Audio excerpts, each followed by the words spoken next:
BRS నాయకులు బీజేపీలోకి రావాలని ఆహ్వానించారు BJP state chief Kishan Reddy. Rajya Sabha సీట్లను కేసీఆర్ అమ్ముకున్నారని ఆరోపించారు మాజీ MLA Raghunandan Rao.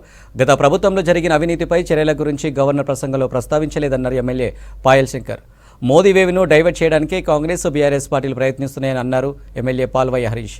Assembly budget సమావేశాలు అనుసరించాల్సిన వ్యూహాలపై బీజేపీ ఎమ్మెల్యేలు సమావేశమై చర్చించారు. బీఆర్ఎస్ నేతలంతా బీజేపీలో చేరాలని పిలుపునిచ్చారు బీజేపీ రాష్ట్ర అధ్యక్షుడు కిషన్ రెడ్డి.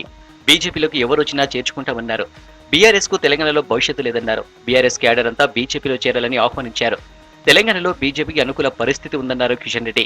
బీఆర్ఎస్ లో ఉన్నటువంటి గ్రామ స్థాయి కార్యకర్తలు కానీ, సర్పంచులు కానీ, లేకపోతే స్థానిక ప్రజాప్రతినిధులు కానీ పెద్ద ఎత్తున బీజేపీలో చేరుతున్నారు. చేరాలని కూడా నేను పిలుపునిస్తా ఉన్నాను.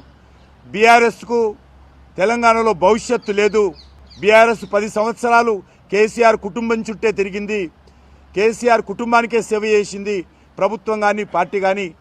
కాబట్టి ఈరోజు దేశానికి సేవ చేయడం కోసము నరేంద్ర మోడీ గారి నాయకత్వంలో బీఆర్ఎస్ కార్యకర్తలందరూ భారతీయ జనతా పార్టీలో చేరాల్సిందిగా నేను సగౌరవంగా ప్రతి ఒక్కరిని ఆహ్వానిస్తున్నాను. బీసీలపై బీఆర్ఎస్ కు ప్రేమ ఉంటే శ్రీకాంతాచారి తల్లికి రాజ్యసభ ఇవ్వాలన్నారు బీజేపీ మాజీ ఎమ్మెల్యే రఘునందన్ రావు. రాజ్యసభ సీట్లను 100 కోట్లకు కేసీఆర్ అమ్ముకున్నారని ఆరోపించారు. చేసిన తప్పులకు రాష్ట్ర ప్రజలకు క్షమాపణలు చెప్పాలని డిమాండ్ చేశారు రఘునందన్ రావు.